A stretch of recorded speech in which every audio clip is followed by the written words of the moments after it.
Effects of President Trump's re-election on marriage-based immigration, K-1 visas, CR1 visas, and green cards. This is Fred Wahl, the Visa Coach, and today we are going to talk about the potential impact of President Trump's re-election on marriage-based immigration. Now, while President Trump's specific immigration policies for his second term remain unclear, his past actions and statements give us a good idea on what to expect. His 2019 tweet, "Our country is full," and the numerous executive orders on immigration issued during his previous administration suggest there will be continued efforts to restrict immigration. And while there is a lot of talk about building a wall on the border, deportation of illegals, changes to DACA, and denaturalization of naturalized citizens, and so on, this video is about the potential changes that may affect those applying for their fiancés, spouses, and immediate family members only.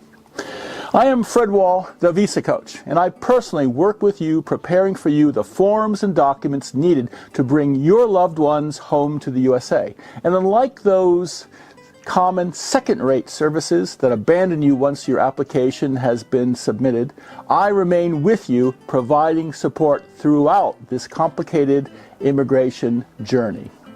I specialize in marriage-based immigration. This is helping you get your partner, either fiancé or spouse, to the USA, and then obtaining lawful residency so that she or he can remain with you permanently in the USA. This video is for those with a case in process or who plan to apply for a K-1 fiancé visa or CR1 or IR1 spouse visa or a green card for your foreign partner. And please, hey, watch to the end when I will suggest proactive steps you can take now to better weather any storm ahead. Now, let's talk about the potential effects of President Trump's re-election on K-1 visa, CR1 visa, and green card immigration. During President Trump's last term, he signed 220 executive orders, many on immigration. President Biden revoked 71 of these orders, mostly right after he began his term of office.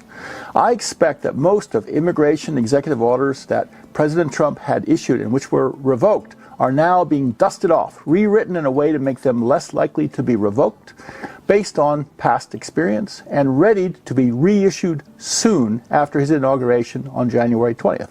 So here they are. Travel bans. Last time President Trump put a freeze on the issuance of visas for travelers from Eritrea, Iran, Kyrgyzstan, Libya, Myanmar, Nigeria, North Korea, Somalia, Sudan, Syria, Tanzania, Venezuela, and Yemen. If this happens again, and your partner is from one of those countries, you may suffer years of extra waiting before your partner can join you in the USA. Vigorous enforcement of immigration laws.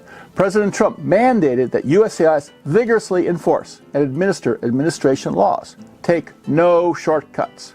We have to get much tougher, much smarter, and less politically correct, President Trump said. What this means is that immigration officers will very closely examine and scrutinize all cases looking for reasons to deny. This will cause delays in processing and a greater percentage of denied cases. Increased requests for evidence, RFEs. When a case is being processed at USCIS, the USCIS reviewing officer examines the contents of each application, determining an applicant's eligibility. Sometimes a required document might be missing. If so, then the officer issues an RFE, request for evidence, asking for the missing item and allowing the applicant 87 days to respond. During the previous Trump administration, USCIS issued 2 to 3 times more RFEs than we had ever experienced at any prior time. Often these were for trivial reasons. We even got asked to resubmit the same documents already correctly submitted. The only apparent reason for such nitpicking was to cause a systemic slowdown in all case processing. Extreme vetting. Well, during the last Trump administration proposed extreme immigration vetting where, during a counselor interviews, applicants were asked hand over your phone so that their contact list and photos could be examined by the embassy or consulate officers, and to provide their social media usernames and passwords for examination of an applicant's public and private posts. Proposed last time, but not put into effect then, was to require applicants to provide 15 years worth of travel, employment, and address history, up from the current 5 years, and to institute an ideological test on the applicant's view of society, culture, and USA. Stricter public benefits financial eligibility rules. To sponsor your fiancé, spouse, or other family member, you must demonstrate that you have adequate income so that your increased household size, with the addition of your foreign partner, will never need to receive government assistance, welfare, so-called public benefits. In practice, if you are a sponsor and you are currently receiving cash-type welfare benefits such as food stamps or SSI, well, you are already ineligible to sponsor your family member. But last time, President Trump pushed to widen the definition of who was ineligible due to receiving public benefits. He proposed adding anyone receiving non-cash type welfare benefits as well, such as Medicaid, Supplemental Nutrition Assistance Program, Medicare Part D, Low-Income Subsidy Program, and subsidized housing programs such as Section 8. In addition to making more current recipients of public assistance ineligible, it was also proposed to exclude those who had ever in their lives previously received at any time such benefits. After all, the theory went, well, those who had needed assistance once are more likely to need it again. This proposal did not pass congressional approval last time. However, last time it was a Democratic majority Congress President Trump had to deal with. This time is vastly different. This time, President Trump is entering office with a popular mandate and Republican control of both houses of Congress. What he could not get enacted last time has a much better chance of approval this time around. A focus on best and brightest. Similarly, proposed but failed last time were plans to change eligibility requirements to include whether a prospective immigrant has the education, experience, and health to be a successful member of U.S. society. Mandatory interviews. After your fiancé has arrived on his or her K-1 fiancé visa, after the wedding, for your partner to remain in the USA, we apply to adjust your new spouse's status from a visitor to a permanent resident. Officially, this process ends with an in-person interview for both you and your partner to meet with an officer who asks potentially intrusive questions about your private lives to assess if, in his opinion, your marriage is bona fide or a sham for immigration purposes. A similar interview is held 2 years later for those who were issued temporary conditional green cards. Now, the official process is, well, each K-1 fiancé couple should be interviewed twice, and each CR1 spouse couple once. But in current practice, if an application contains the evidence that the USCIS reviewer requires and convincingly demonstrates a bona fide relationship, often the USCIS interviewing officer uses his discretion, reduces his or her workload by approving the green card outright, waiving the interview requirement. Here at VisaCoach, it is our policy to always front-load our applications with well-chosen, good quality evidence. This has resulted in the majority of our cases having their interviews waived. At least, that's been our experience whenever President Trump was not in office. President Trump's previous executive order to USCIS instructed USCIS to never waive any interview. USCIS was ordered to conduct interviews in each and every case, regardless of the officer's opinion that an interview would be unnecessary. This executive order, when issued again, will further contribute to lengthening of USCIS processing times. USCIS delays and slower processing times. Well, the combined effort of all these various executive orders of more rules, more restrictions, stricter requirements will result in slower processing and delays and more denials.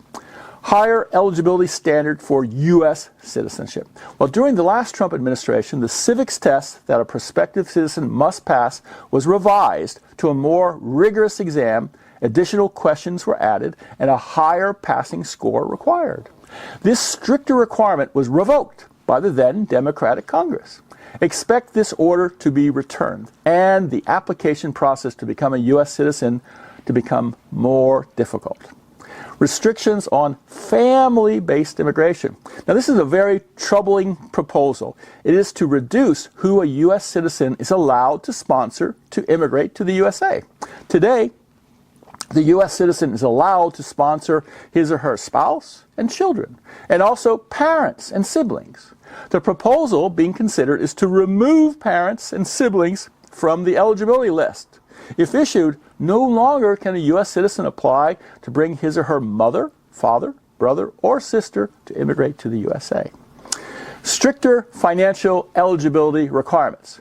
To sponsor your family member to immigrate to USA, you are required to demonstrate your financial eligibility for marriage-based immigration to prove you have sufficient income to keep your family member and your household from needing any public benefits. Usually, the proof required is only confirmation of your employment income by presenting tax returns and pay stubs. Proposals have been made to also require the sponsor to demonstrate adequate financial assets as well as insurance coverage. So, what can you do? Well, number one, submit before the rules change. If you're eligible for U.S. citizenship or residency, apply as soon as possible, preferably prior to January 20. This ensures that your case is processed under current rules and regulations. Now, the same applies if you are planning to apply for a fiancé, spouse, son, daughter, mother, father, brother, and or sister. Get that application submitted and in process ahead of any potential policy changes. Strengthen your financial evidence. Maximize your income while minimizing deductions on your 2024 tax return. USCIS focuses on the line on your tax return labeled adjusted gross income. If this number is below the financial eligibility requirement, you will be required to find a co-sponsor, or if unable to find one, denied your application. Find ways to maximize your adjusted gross income. Do not over-deduct. Save the deductions for future years after the immigration process is behind you. Schedule your interview before the rules change. If you have a pending consular or USCIS interview, try to schedule it as soon as possible, preferably to take place before January 20th. This may help you avoid potential delays caused by policy changes. And of course, just hire a VisaCoach. Don't go it alone. Seek professional guidance. There are complicated immigration times ahead, so allow me to personally guide you through them on this journey. This was Fred Wahl, the VisaCoach. Now please like or add your comments to this video. Check here to sign up for our monthly newsletter and receive bonus ebooks. Here for the playlist of recent videos on marriage-based immigration. Here to book a time to speak with me. And here to subscribe to our channel.